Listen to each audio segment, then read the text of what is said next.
একদিনের কথা। একটা জমিতে দুইটা বীজ পাশাপাশি পড়েছিল। একদিন তারা একে অপরের সঙ্গে কথা বলতে শুরু করল। প্রথম বীজটি বলল, আমি আমার ভবিষ্যৎ জীবনের জন্য ভীষণ উত্তেজিত। আমরা একদিন ছোট চারা হব, তারপর ধীরে ধীরে বড় গাছে পরিণত হব। আমি সূর্যের আলোয় স্নান করতে চাই, হাওয়ার ছোঁয়া অনুভব করতে চাই, বৃষ্টির প্রতিটা ফোঁটা উপভোগ করতে চাই। আমি চাই আমার শিকড় মাটির গভীরে প্রবেশ করুক। এ কথা শুনে দ্বিতীয় বীজটা অবাক হয়ে গেল। সে বলল, তুমি এসব কি ভাবছ? কি জানো, যদি তুমি চারা হও আর তখনই কোনো ঝড় এসে তোমাকে উপরে ফেলে দেয়? তুমি এত কিছু ভাবছ, অথচ তোমার কোনো নিশ্চয়তা নেই। এর চেয়ে ভালো হবে যদি তুমি না বাড়ো, বরং একটু মাটির ভেতরেই লুকিয়ে থাকো। তাতে তুমি নিরাপদ থাকবে, আমিও। প্রথম বীজটি দ্বিতীয় বীজের কথা শুনল, কিন্তু তেমন গুরুত্ব দিল না। সে নিজের কষ্ট সহ্য করে শক্ত ইচ্ছাশক্তি নিয়ে বাড়তে শুরু করল। তুমি জানো, যখন একটা চারা বীজ থেকে বের হয়, তখন সেই বীজটা প্রায় ফেটে যায়। তার মাঝখান থেকে কোমল সবুজ কুঁড়ি বের হয়। ঠিক তেমনি সে নিজের কষ্ট সয়ে বড় হতে লাগল।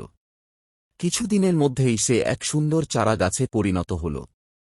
কিন্তু দ্বিতীয় বীজটি ভয় পেয়ে নিজের মতো করে মাটির দিকে ঝুঁকে গেল। সে বাড়তে চাইল না, আর তাই আস্তে আস্তে মাটির ভেতরে হারিয়ে গেল। কিছুদিন পর একদিন এক মুরগি খাবার খুঁজতে এসে সেই জায়গায় এল। সে দেখল একটা ছোট গাছ গজিয়েছে, আর পাশে একটা বীজ পড়ে আছে। সে এক মুহূর্ত দেরি না করে সেই বীজটিকে ঠোঁটে তুলে খেল এবং চলে গেল। এখন তুমি ভাবছ, প্রথম বীজটা খুব ভালো করেছিল। সে কষ্ট করে নিজের জীবন তৈরি করল, একটা সুন্দর চারাগাছে পরিণত হল। কিন্তু মনে রেখো, তার সঙ্গেও যে কোনো কিছু ঘটতে পারে। হয়তো কোনোদিন একটা ছাগল এসে তাকে খেয়ে ফেলবে, অথবা কোনো ঝড় এসে উপরে ফেলবে, যেমন দ্বিতীয় বীজ বলেছিল। অর্থাৎ ভবিষ্যৎ কারও জানা নেই, না সেই গাছের, না আমাদের, কোনো মানুষেরও না। কিন্তু পার্থক্যটা হল, যে নেগেটিভ ভাবে তার সঙ্গে নেগেটিভই ঘটে, আর যে পজিটিভ ভাবে তার জীবনে ভালোই আসে। মনোবিজ্ঞানের সাইকোলজি কথাও তাই বলে। ভবিষ্যৎ কেউ জানে না। কেউ জানে না পরের পদক্ষেপে ফুল আছে না কাঁটা।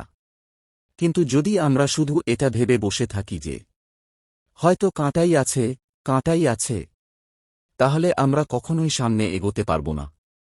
আমরা এক জায়গাতেই থেকে যাব, সেখানেই ধীরে ধীরে শেষ হয়ে যাব। কিন্তু যদি সাহস করে এক পা বাড়াও, তবে তুমি সামনে এগোবে, আর সামনে এগোতেই থাকবে। অবশ্যই একদিন সবাইকেই মরতে হবে। কিন্তু প্রশ্ন হল, তুমি কি কিছু না করেই মরবে, না কিছু করে নিজের ছাপ রেখে মরবে? দেখো, জীবনে সমস্যা সবারই আছে। যে 10,000 টাকা আয় করে, তারও সমস্যা আছে। যে 1 লাখ আয় করে, তারও আছে।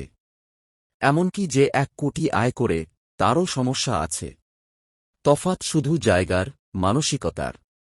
তুমি যদি ইতিবাচক পজিটিভ মনোভাব নিয়ে সামনে বাড়ো, তাহলে সমস্যা তোমার কাছে সুযোগের মতোই লাগবে। তাই বড় করে ভাবো, পজিটিভ ভাবে ভাবো, আর নেগেটিভ মানুষদের থেকে দূরে থাকো।